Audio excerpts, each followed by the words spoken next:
Hello, welcome to another Byte of Data. This is my 2.3 TTC450 Pro CNC router.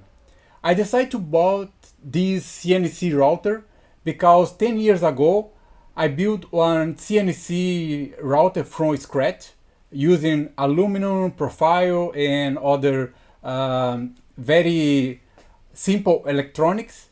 And you can find it here in the channel if you search in the old videos. And actually I'll put here in the link. But I was thinking this CNC router should be very easy to use and very straightforward.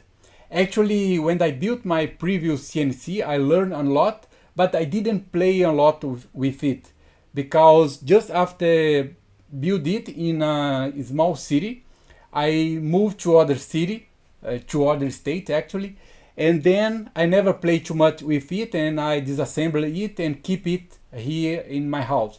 And because in this house I don't have too much space, and my previous CNC router is a little bit bigger, I decided to buy this one.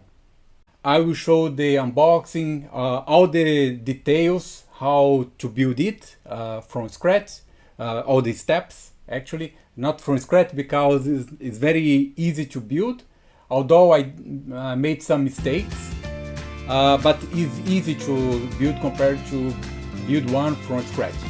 And I decided to record this video because there are many other videos showing this CNC, but they don't show the details and they don't show some mistakes that can happen, and I will show everything. And actually, as you can see, the spindle is the optional spindle. I bought it together with the CNC, so I was thinking it is a good improvement. Actually, in many channels, YouTube channels, they said, oh, this is a very good improvement. But this one has also small issues, as I will show. And come with me, and I hope you enjoy it. See you!